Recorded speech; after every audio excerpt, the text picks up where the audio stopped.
Hi guys! Welcome back to another vlog. So for this video, this is our official day 1 dito sa Thailand. And ngayon, pupunta tayo na Wat Arun, Wat Po, and Golden Buddha. Yan. So more on ano tayo ngayon, temple. Tapos, magre-rent tayo dun ng costume. Magko-costume tayo and then kukuha tayo ng photographer. So, titignan natin kung magkano yung rate nila doon. Kasi sa nakikita ko, sa rent ng damit is nasa 200 to 500 baht per head. And then, sa photographer, nagre-range ng 1,000 to 1,500 baht. Good for 2 na. So, let's see kung makakatawad tayo. And, parat na. Teka lang, time check muna pala. Ay, iba pala ang oras ko. 8:50 a.m. Thailand time. So, ayun nga, kung alam nyo, 1 hour late tong Thailand from Philippines. And today pala is August 14, 2025.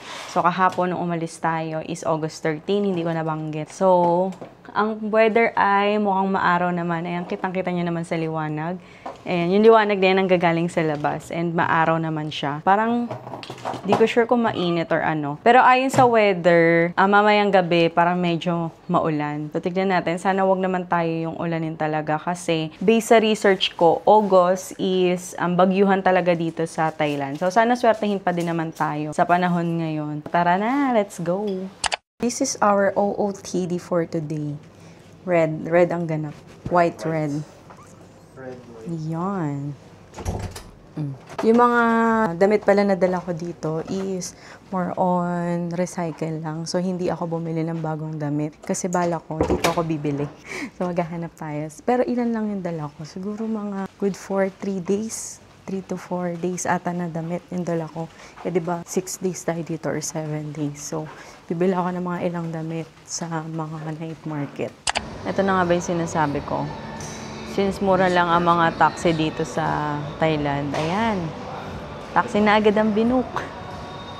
Parang wala atang makakaranas ng trend dito, tsaka bus. Magkano ang pamasahe? Wait lang, wala eh. So, nagtatry kami ngayon. Ang nakalagay naman is nasa 200, but hanggang doon na sa, hanggang saan na yan? Hanggang doon na sa may Wat Arun. Ayan, driver found. Kasi kapag ka nag-ano daw kami, parang nasa 1 hour mahigit yung biyahe. Pero pag yan? Parang mga 30 to 40 minutes. Ganun. Okay, sige. Dahil ngayon na kasi maaga. Tapos mamaya, kasi ang goal talaga natin, makapag-picture tayo ng maaga lang sa Oo, para hindi masyadong madaming tao. Medyo late na nga kami. Kasi anong oras na? Ayan, sakay na kami. Nagulat ka, no? Kasi bigla mo mga siyang pinto. Sliding door pa.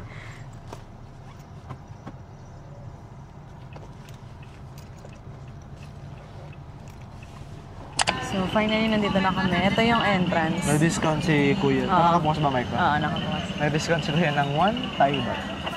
401 kasi yung pair. And wala kaming bariya. Diniscount naman na niya. Kasi may mga rentahan ng costume dito, oh. Yun tayo. Tingin tayo. Ito ang ganda. So, bago kami mag-stay sa isa. Papayong ka? Huwag na, mahangin naman eh. Hindi naman siya sobrang init. Yan, maghahanap tayo dito.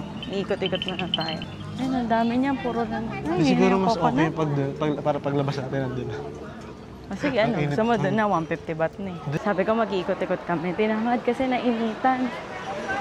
Dito, titingin kami dito sa loob. Is it okay to record?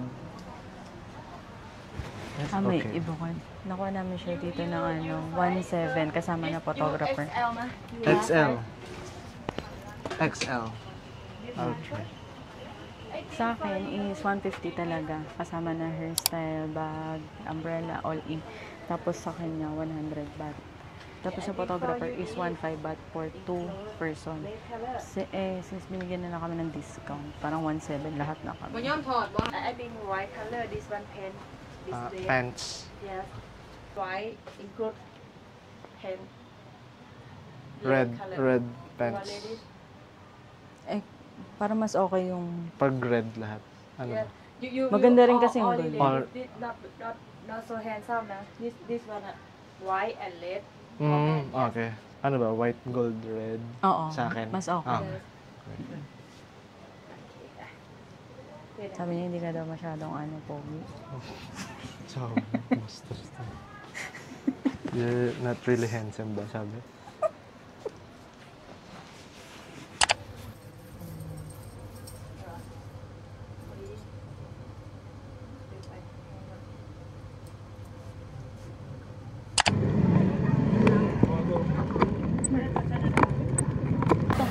So, nagbayad kami ng 200 baht per head. And alam kami kasama na siyang bottled water. Yes. Yeah. Lagay mo sa bag. Ito yung photographer namin. Ayan. Lagay mo ito.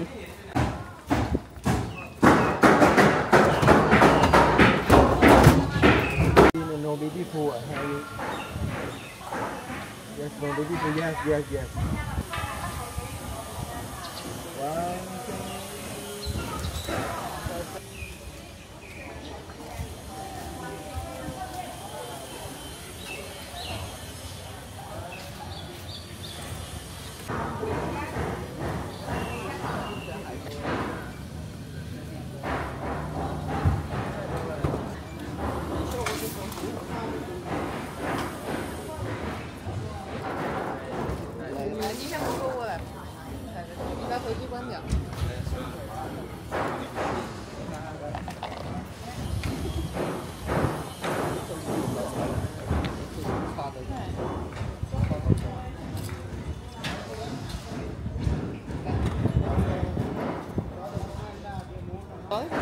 不，福利犬是福利和打网公的犬，愿意接。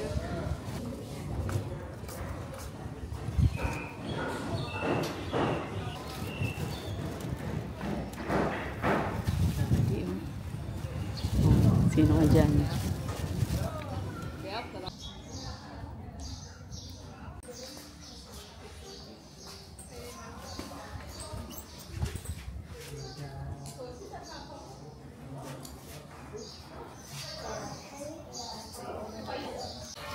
Kasi kaya ang galing mo mag-picture.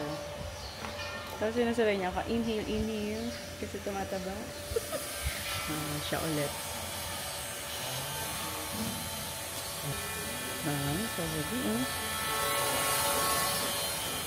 aga pala namin dumating dito, kaya wala pa masyadong tao. Yun, hindi pa sobrang init. So, okay pa mag-picture. Kaya the best time talaga pumunta dito is kapag morning and mga around 10 a.m. Para mga 10 kami nakarating dito eh. In fairness kay Kuya, ang galing yung mag-picture. Parang kala mo nag-try na palit eh. Dahil sulit kumuha ng photographer dito. Walang away-away. Sulit.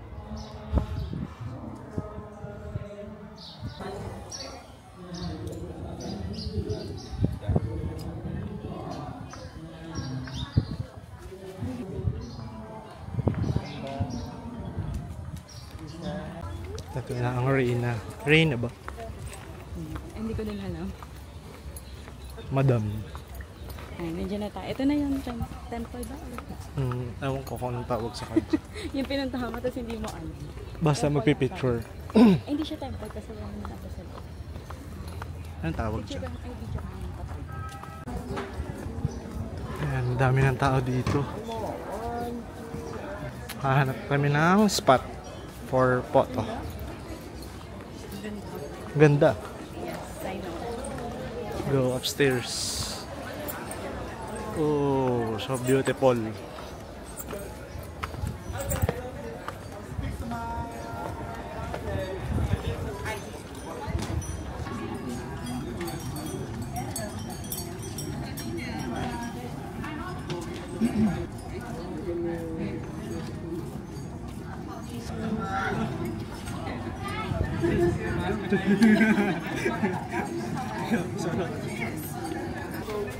Grabe, gaganda ng kuha ni Kuya.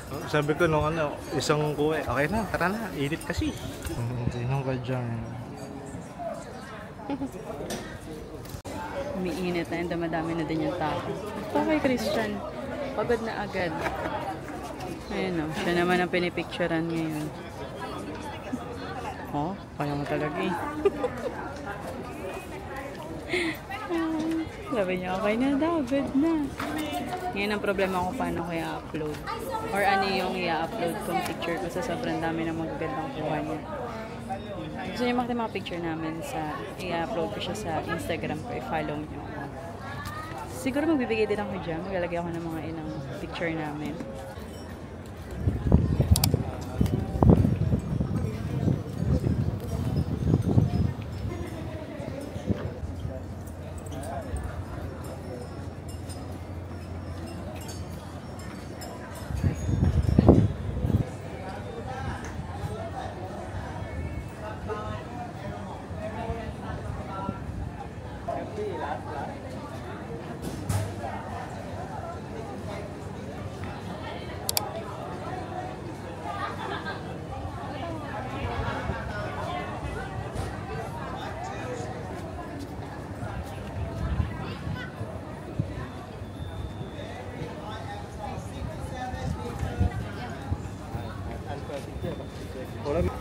So mukhang tapos naman na kami.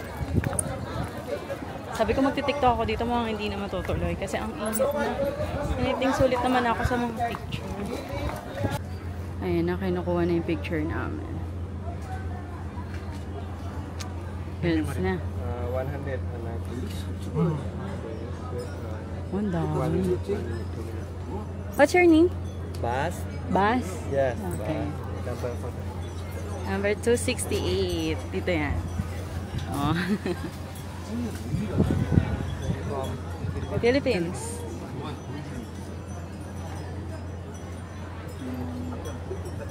Galing ni Kuya.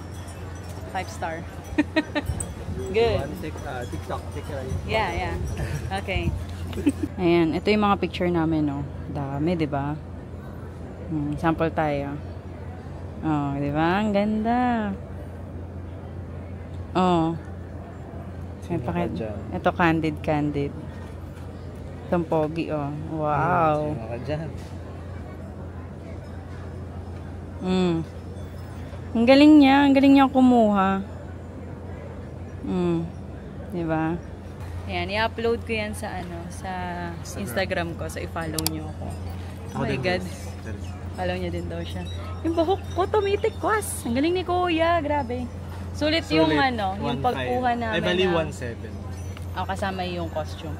Pero mura na yun kasi normally nakikita ko ang rent talaga ng costume is 150 to 250 baht. Doon talaga siya nagre-range. So kapag kumuha kayo ng photographer, binibigyan pa ng discount. Doon kasi sa katabi niya, yung nagustuhan talaga niya na color red. 250? Oo, 250 sa akin, 200 ata sa'yo. Tapos bukod pa photographer, sabi para medyo mahal. Eh yung kasing isa na yun, alok siya. Eto sa daming tao din doon eh. Kasi isa alok siya ng alok. Sabi niya 100, 150 baht, ganyan. Kasi din lumipat kami doon, din kami nag-ikot. Tapos ayun, okay naman kasi maganda naman yung costume namin, 'di ba? Tapos yung photographer, ayun, di nga lang namin natawaran yung photographer, pero okay na din naman na siya. Sulit na yung 1.5. Kaysa mag-away pa kami ng picture. O kasi ang ganda. Alam mo, ngayon ko lang... Alam na nila yung mga photo spot kasi. O kahit ang daming tao. Ayun, isa pa yun. Kahit ang daming tao na nandito, parang alam nila yung spot na hindi makikita masyado yung tao. Tapos kapag kita sa camera, sila mismo yung nagsasabi na, excuse me, ganyan. Kumbaga, move ng konti. Hindi yung kapag kunwari, ikaw syempre mahihiya ka magpaalis, diba? Tapos yung mga picture, wala pang filter. Ang ganda na. Hindi mo na kailangan ng filter. So para sa akin, sulit na sulit talaga yung kumuha ng photographer. Pero guys, kung para hindi rin kayo ma-hassle, pwede rin kayo mag-book yan sa Klook. Oo, meron din pala siya sa Klook. So, gamitin niyo yung promo code namin, The Hizons Klook. Para may discount pa kayo. Kami kasi hindi na kami nakapag-book sa Klook. Kasi balak talaga namin, mag-iikot kami, maghanap kami ng mas mura pa. Eh siya tinamad kasi nga mainit kanina. Pero sa akin sakto lang naman yung init.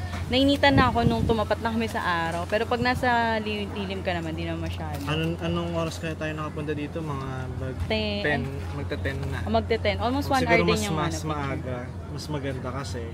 Wala hindi pa ganong tao. garaming tao. O wala pa yan. Hindi pa yan sobra. Pero mamaya hapon malamang sobrang daming tao. Tsaka mas maganda mas maaga para hindi unahin sobrang sa itinerary niya to. Para hindi rin sobrang init kasi nga ano talaga siya, tutok talaga sa araw. So ngayon magti-TikTok muna kami. dito lang saglit. Binigyan naman kami ng free time na kahit 1 hour daw kami, ikot-ikot ganyan. Kasi nga, more on picture yung nagawa namin. Di pa namin na-appreciate tong Wat Aron. Magtitikto kami and then baka diretso lunch na kami. Bali brunch na kasi hindi pa kami nagbe-breakfast. Hindi ako nakaramdam ng gutom. Siguro dahil nga sanay ako na di nagbe-breakfast na. Ikaw? Sakto lang. Di naman, siguro dahil nagkape ko, grabe siya. Parang lang, nauuhaw lang ako ng konti. So later na lang ulit, update ulit kami. Hindi ko pala na-add yung mga gamit namin, yung damit namin, ganyan. Naiwan namin siya dun sa pinagrentahan namin ng costume. Meron naman silang free locker doon. So kunyari may mga gadget kayo, ganyan. Pero ayaw nila, sabi nila wag daw mag-iwan sana ng pera tsaka gadget. Para syempre iwas na din sa issue siguro, ganyan. Pero may locker naman doon. Yun, pwedeng kukunin mo yung susi, tapos babalikan na lang kapag magpapalit na ulit.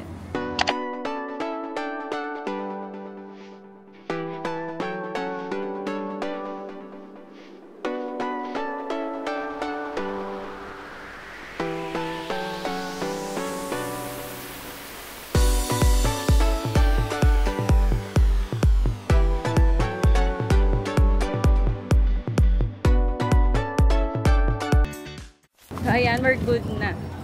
And, oh my God, share ko lang. Itong buhok ko is fake talaga yan. Yan. Yung kulot-kulot na yan. Nabili ko lang yan sa TikTok. Ilalagay ko dyan yung link sa baba kung gusto nyo. Ganda nito, guys. Bumili kayo kung hindi kayo mahilig hindi kayo magaling mag-ayos ng buhok. So, parang nag-ano ka na din. Nagpakulot ka na, o, diba? Ganda niya. Makikita nyo sa mga picture namin na nakadagdag talaga siya ng factor sa mga photos namin. So, kung gusto nyo bilhin, ilalagay ko dyan yung link sa baba. Ngayon, hinahanap namin yung exit. Exit na yan. Dito na ba exit? Mag-exit na kami. Kasi magpapalit na kami ng costume. Dahil mainit na, guys. And nagugutom na daw siya. Sabi ko kanina, hindi pa nagugutom. Ayun, ang dami pang mapagrerentahan dito. And normally naman, mga naka-aircon. Ayan, ipakita ko sa inyo kung saan kami nag-rent. Tapat na tapat lang niya yung entrance. Ito yung entrance, oh. Ay, ang init.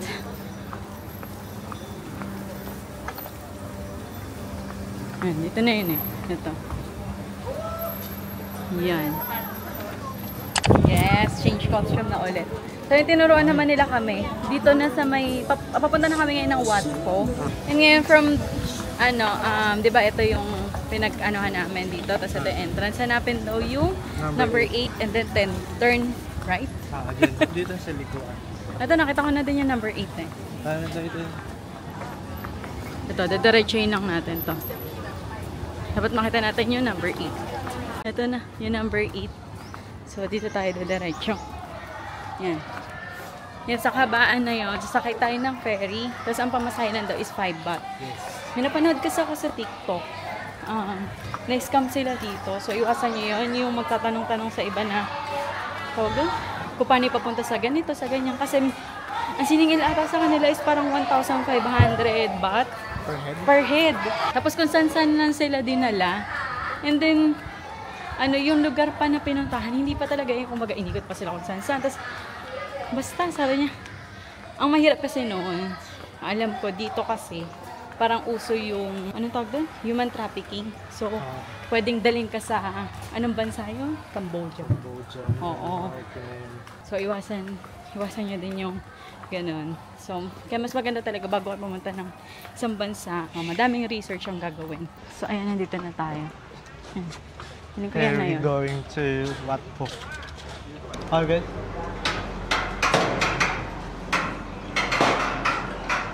Saan dyan? Ito. Alam mo ba yung sasakyan natin? Dito lang. Ha? Ayun doon, doon Ay, tayo, no, tatawid na Watco tayo. and Wat Aron.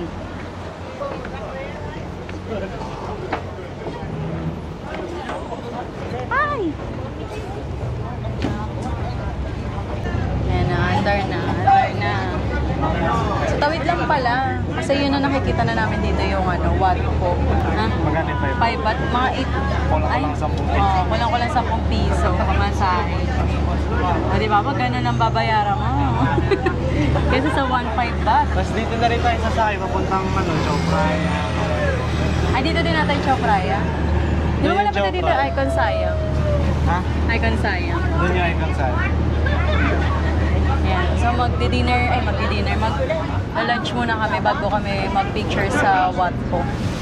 Ayan na agad. Tawid na eh. Yan o. Diba? Ang bilis lang. Pero pwede na tayo dito bumaba, tapos lakad na lang tayo. Sige. Not sure, pero let's go.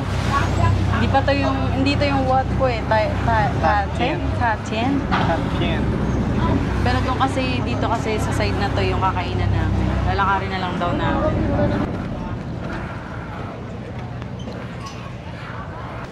Finally, nakarating na.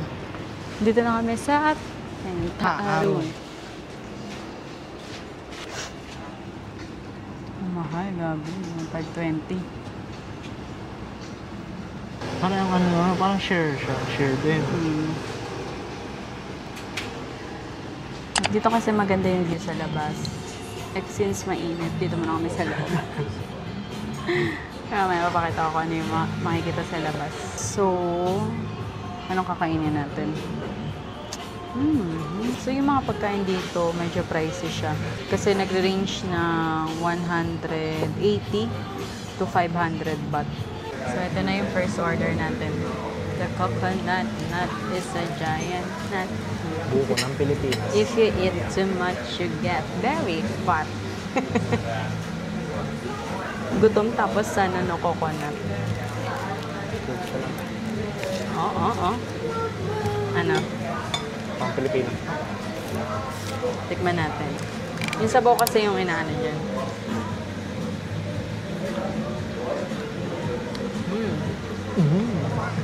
Hindi. Ano siya? Matamis siya. Hindi siya yung katulad sa atin na ano, matabang. Grabe po, hindi ka nakikita sa video kung makangat-ngat ka dyan ng coconut. Itong Kinukuha din ba to? matyatin mo.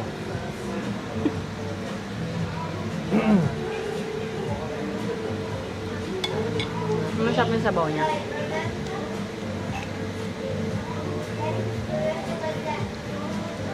Baka inahaluan na nila ng asukal. O puro. Puro yan. Pero ang mahal nito ah. Bagay, restaurant eh. Magkano? Nasa 30 baht. Ako ito doon sa labas, 50 baht yun.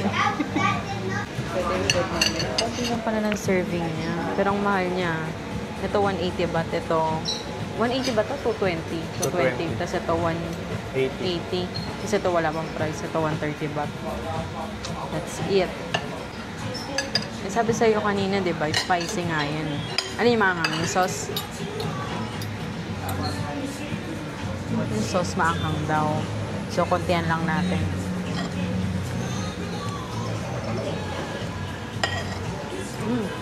Oo nga.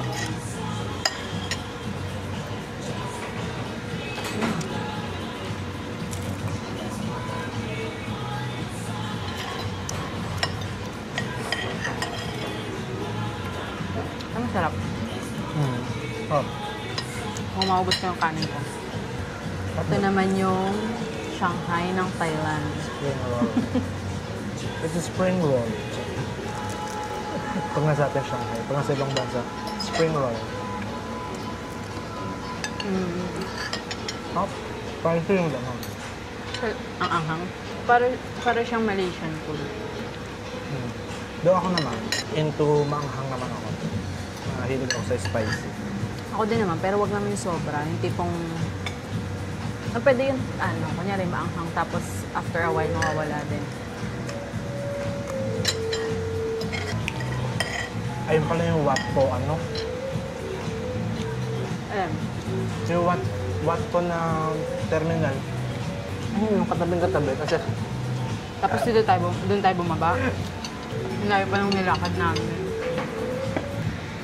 Yung buko ko hindi nauubos. Sa kanya ubos na agad, di pa kami nakakakain. Sarap na sarap siya dito. Ayan, sa pork. Anong rate mo sa food? 9/10. Overall? Sa akin masarap tong pork nila. Pero itong Shanghai, Sarap din ito. parang hindi ko masyadong bet. Siguro kasi naalala ko sa kanya yung mga Singaporean food. Parang may lasa siya ng Curry. oo, yun, curry. Though, okay naman sa akin yung curry. Kasi minsan, depende. Parang ganun. Pero itong bukan, sarap. Sarap siya. Tapos hindi pa nauubos. Hindi siya naniniwala sa akin. Saan kasi wala na eh. Ayun na.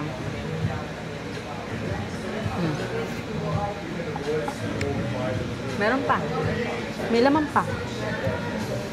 Kasi parang, lang siya, matigas lang kayo rin yung Masarap siguro to kung malauhog yun. Yung laman, no? Malambot.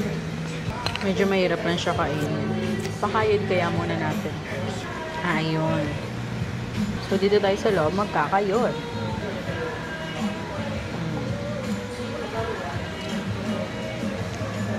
Busog ako. Overall rate, 8/10. Sarap yung mga pagkain nila. Medyo pricey nga lang, tapos konti yung serve. Ang advantage lang ng buko. Pero, May inamin ka, ha? advantage lang ng buko. May inamin ka na may dessert ka pa. Yan. Tsaka restaurant kasi. Tapos, yun nga, yung labas kasi nito is kita yung Wataro na may papakita ka. Yun akong pumesto doon kasi mainit. So, 130, ngayon, 130 na-preskohan na. 130. 720. Ano na? Sa labas, 20 lang yan. 50. Nakita ko sa labas ito. Ayun ang ubos na.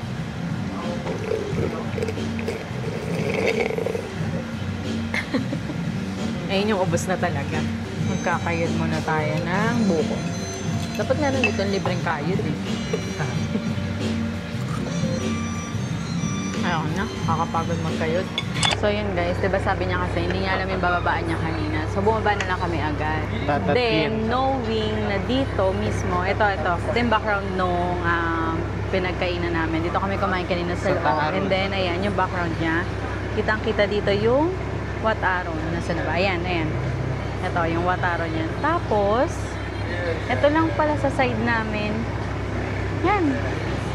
Ito. So, yan mismo. Yan na yung Watpo na station or pier. Diba? Ang lapit lang. Ayan o. Ayan mismo yung Watpo. Tapos lalakad lang dyan. Ito na yung restaurant. Apakalayo pa ng nilakad natin. So kung gusto nyo dito kumain yan, kita yan dito yung Wat Aron. Ito yung Wat Aron. So sasakay kayo dun ng pier and then bababa kayo ng Watpo. Ayan, Watpo Riva Aron Pier. Ayan, tapos lakarin nyo na lang dyan. Tapos ito na yun. Tapos may mga restaurant din naman dyan, mga magagandang kainan. Pero maganda dito sa gabi. Kasi medyo pricey nga lang talaga yung pagkain. Siguro ang binabayaran mo dito kasi is yung view. Pero masarap naman yung pagkain. Sarap. Medyo mahal nga lang. Ang total pala Kailangan maging masarap. ang total na binayaran namin is 1,000 baht. 1,000 sakto. 1,000.54 baht. Medyo pricey, di ba? Tapos mamaya, na lang kami. 7-Eleven. Hindi, sabi ko nga, dapat tipid tayo ngayong... Di mamaya may kain ulit tayo. Oo, kasi Fraya tayo. konti nga lang in-order namin, tapos 1,000 baht yung binayaran. May service charge. May service charge, kaya... Ang lang, ba't kaya kulay ganyan? Ganyan yung kulay Oo, yung tubig nila dito, kulay chucky. Ayan, kulay chucky siya. Madumi lang din. Ano tong, lugar na yan? Hindi ko alam. Pwede lakad na ang mga person. Hindi na masyado nakapag-vlog. Pakainit! Nagpahinga muna kami saglit no kasi sobrang init. And sumasakit yung paa ko. Nakachinelas lang kasi. So okay talaga sa akin rubber shoes. So ito na pala. What? Oo. Open every day. Entrance. Wala nakalagay. 8 a.m. 7:30. So yun. Merong entrance dito na 300 baht. Malamang sa may, yung Golden, sa Grand Palace, may ganun din. Tignan natin. So, nag-decide kami na hindi na kami papasok. Kasi medyo pricey yung 300 baht. Hindi siya tatalisin ng Wat Arun. Pero, puro tempo lang din naman doon. Gusto ko biglo mo. Okay naman ako sa mga picture ko sa Wat Arun. Sulit na. Sulit na yun. Kaso nga lang nakalimutan ko yung gagawin kong TikTok. So, wag na. Hindi ko na lang siya itutuloy. So, gagawa na lang siguro ako mga reels na detailed. I'll try my best. Kasi yun yung sayang sa mga travel namin. Nakakalimutan ko gumawa ng mga reels na detailed. Yung kumbaga... Informative. Oo, informative siya. Kasi syempre dito sa YouTube, konti lang naman nanonood sa atin. And mas marami akong followers sa TikTok. Yan, tingnan natin kung magagawa ko siya dito sa Thailand. Start na natin ngayon yan. So ito, papakita ko na lang sa inyo kung ano itsura ba dito sa Wat Po. Yan.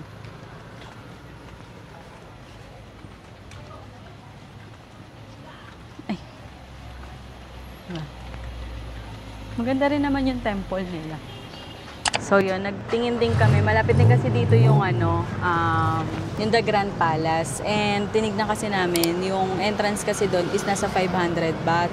So parang pricey na kasi siya para sa amin or over the budget na. Since yung nagastos nga namin doon sa Wat Arun, yung sa photoshoot namin is nasa 2K plus na. Nag-decide kami na skip na yung The Grand Palace and then itong Wat Po. Ang naisip ko din naman kasi, meron din kasi dito mga nag-rent din ng costume.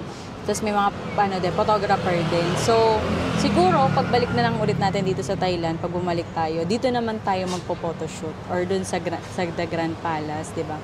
Para may iba naman. Kasi parang ako din, nasulitan na ako sa picture ko dun sa Wat Arun. Parang siguro ganun na din talaga pag nasa 30s ka na. Parang pag may picture ka ng maganda, okay na yun. Doon nga lang, nahirapan na ako. Ano yung gusto kong i-post eh. May pang profile na ako agad. Dito, hindi mo rin naman real-time ma-upload. Diba? So, ayun, nag-decide kami na skip na namin yung ibang mga dito. Mga, ang tawag doon? Temples. Yun. Sa Wat Po pala, dito yung reclining Buddha. Tama ba? Yung Buddha na nakahiga. So, pwedeng papakita ko dyan kung ano yung tsura. Yan dito. Kung gusto niyo lang naman makita rin kung ano yung idea na itsura sa loob. And then, ito naman yung The Grand Palace. Ayan. So, hindi na natin siya pupuntahan. So, ngayon, i-end ko na dito yung vlog. And then, separate vlog na lang natin yung next nating destination. Kung magbubuk pala kayo sa Klook na mga activities nyo, like nung photoshoot nga sa Wat Arun, yan, meron dyan yung rental ng costume, and yung mga other activities nyo dito sa Thailand. So, huwag nyo kalimutan gamitin yung promo code natin na The Reasons Klook para magkaroon pa kayo ng extra discount. So, kapag naubos nyo na yung ibang mga Klook code ng mga sikat na vlogger, gamitin nyo naman yun sa amin. Or pwedeng, diba? pag naubos nyo na yun sa amin, sa kanila naman yung gamitin. Para naman, diba? May naman tayo. Kumita naman tayo kahit pa paano. Kasi hindi pa talaga na monetize tong YouTube natin dahil wala pa tayong 1,000 subscriber. Pero manifesting tayo dyan soon. Basta tsaga-tsaga lang sa pag-video. Tsaka ito namang ginagawa namin vlogging parang for memories na din. Kasi at least ako pag napapanood yung mga video, ay yung nga, naalala ko yan ganyan. Unlike ng unang Singapore natin, hindi ko na maalala kung ano nangyari dun eh. Ang naalala ko lang kung ano yung mga nasa vlog. Parang ganon. For the core memories, parang ganon. Tapos, yun. And ko na nga dito yung vlog. And ayan, sana nag-enjoy naman kayo sa photoshoot na ginawa namin sa Wat Arun. So, yun lang guys. Thank you for watching. Bye!